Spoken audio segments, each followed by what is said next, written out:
Praise God, Alleluia mga kapatid. Purihin ng Diyos na buhay sa umagang ito. Tayo na naman ay magpapatuloy sa ating gawain ang pagpupuri sa ating mahal na Panginoon, sa ating Diyos na buhay. Pagpupuri sa kanyang mga salita, pagbabasa. Kumusta po kayo mga mahal kong kapatid? Naway na sa mabuti kayong kalagayan bawat isa. Patuloy lang po tayo sa ating gawain mga mahal kong kapatid, no? Pagbabasa, pagpupuri ng mga salita ng ating mahal na Panginoon. Dito po natin matatagpuan ang ating babasahin. Dito po sa inuulat ni Mateo sa atin, Mateo 20. Ang talinghaga tungkol sa mga manggagawa sa ubasan. Ang kaharian ng langit ay ang kaharian ng langit ay maitutulad sa isang taong lumabas ng maagang maaga upang kumuha ng manggagawa para sa kanyang ubasan.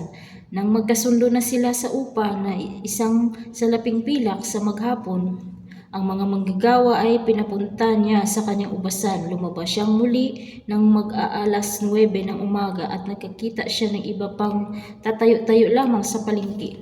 Sinabi niya sa kanila, "Pumunta rin kayo at magtrabaho sa aking ubasan at bigyan ko kayo ng karampatang upa." At pumunta nga sila, lumabas na naman siya ng maagang alas 12 ng tanghali at nang mag-aalas 3 ng hapon at ganoon din ang ginawa niya. Nang mag-aalas 5 na ng hapon, siya'y lumabas muli at nakakita pa ng mga ibang wala ring ginagawa. Sinabi niya sa kanila, "Bakit tatayo-tayo lang kayo dito sa buong maghapon? Wala po kasing magbigay sa amin ng trabaho," sagot nila. Kaya't sinabi niya, "Kung gayon, pumunta rin kayo sa aking ubasan." Nang gumagabi na, sinasabi ng may-ari ng ubasan sa kanyang katiwala, "Tawagin mo na ang mga manggagawa at bayaran mo sila magmula sa huli hanggang sa unang nagtrabaho." Ang mga nagsimula ng mag-aalas 5 ay hapon ay tumanggap ng tig-isang salaping pilak. Nang lumapit ang mga nauna, inakala nilang tatanggap sila na panghigit pa doon. Ngunit ang bawat isa ay binayaran din ng tig-isang salaping pilak. Nang magkagayoy, nagreklamo sila sa may-ari ng ubasan. Sinasabi nila, "Isang oras lamang nagtrabaho ang mga ito. Huling dumating, samantala maghapon kaming nagtrabaho at nagtiis sa nakakapasok init ng araw. Bakit naman pinagpapare-pareho ninyo ang aming upa?" Sumagot ang may-ari ng ubasan sa isa sa kanila, "Kaibigan, hindi kita dinadaya. Hindi ba't pumayag ka sa isang salaping pilak? Kunin mo ang para sa iyo at umalis ka na. Ano sa iyo kung ibig kong bayaran ang nahuli ng tulad ng ibinabayad ko sa iyo? Wala ba akong karapatang gawin sa ari-arian ko ang aking maibigan? Kayo ba'y naiinggit dahil ako'y nagmamagandang loob sa iba?" At sinabi ni Jesus, "Ang nahuhuli ay mauuna at ang nauuna ay mahuhuli." Praise God, Alleluia. Ikatlong pagpapahayag ni Jesus sa kanyang kamatayan. Nang nasa daan na sila papuntang Jerusalem, ibinukod ni Jesus ang 12 alagad at sinabi sa kanila, "Pupunta tayo sa Jerusalem, doon ipagkakanulo ang anak ng tao sa mga punong pari at sa mga tagapagturo ng kautusan. Hatulan siya ng kamatayan at ibigay sa mga hintil. Siya'y kukutyain, hahagupitin at ipapako sa krus. Ngunit muli siyang bubuhayin ng Diyos sa ikatlong araw."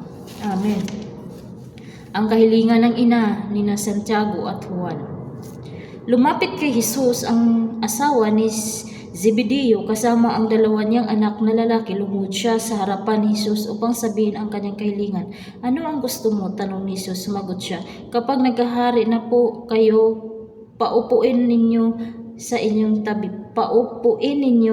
tabi ang dalawa kong anak, isa sa kanan, isa sa kaliwa. Hindi ninyo nalalaman ang inyong hinihingi," sabi ni Jesus sa kanila. "Kaya ba ninyong tiisin ang hirap na malapit ko nang danasin?" "Opo," tugon nila. At sinabi ni Jesus, "Daranasin nga ninyo ang hirap na titiisin ko, ngunit wala sa akin ang pagpapasya kung sino ang maupo sa aking kanan at sa aking kaliwa.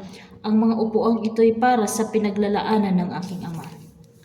Nang marinig ito ng 10 alagad, nagalit sila sa magkapatid dahil dito Pinalapit ni Jesus ang kanyang mga alagad at sinabi sa kanila, "Alam ninyo na ang mga pinuno ng mga Hintil ay itinataas ang kanilang sarili bilang mga Panginoon sa kanila, at ang kagustuhan ng mga nasa kapangyarihan ang siyang masusunod. Hindi ganyan ang dapat umiral sa inyo. Sa halip, kung nais ninyo maging dakila, dapat kayong maging lingkod sa iba. At kung sino man sa inyo ang nagnanais maging una, ay dapat maging alipin ninyo. Sapagkat maging ang anak ng tao ay naparito hindi upang maglingkuran, kundi upang maglingkod at ialay ang kanyang buhay at ikakatutubos ng marami." Amen. Pinagaling ang dalawang bulag. Pag alis nila sa Jericho, si Jesus ay sinundan ng napakaraming tao. Doon ay may dalawang bulag na nakaupo sa tabi ng daan. Nang marinig nilang dumaraan si Jesus, sila ay nagsisigaw, "Panginoon, anak ni David, mahabag po kayo sa amin." Pinagsabihan sila ng mga tao at pinatahimik. Ngunit lalo silang nagsisigaw, "Panginoon, anak ni David, mahabag po kayo sa amin." Tumigil si Jesus, tinawag sila at tinanong, "Ano ang gusto ninyong gawin ko sa inyo?" Sumagot sila, "Panginoon, gusto po naming makakita ng..." Nahabag si Jesus sa kanila at hinipo ang kanilang mga mata. Agad silang nakakita at sila'y sumunod sa Kanya. Amen. Alleluia mga kapatid, no? Purihin ng Diyos. Mulit-muli purihin ng Diyos na buhay sa Kanyang mga salita. Mahal kong mga kapatid, tayo na may pinagpala ngayon dahil sa ating nabasa, narinig, ng mga salita ng ating mahal na Panginoon. Patuloy lang po tayo mga mahal kong kapatid sa pagbabasa, pagre-refresh ng ating utak sa mga salita ng ating mahal na Panginoon. Dahil ito ay nakapagpapayabong ng ating pananampalataya sa Kanya.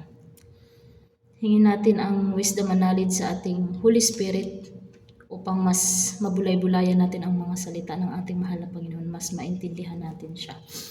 So mga mahal kong kapatid, no, mulit-muli maraming salamat sa ating lahat. At magandang umaga sa ating mahal na Panginoon at magandang umaga din muli sa ating lahat. Maraming salamat po sa ating lahat.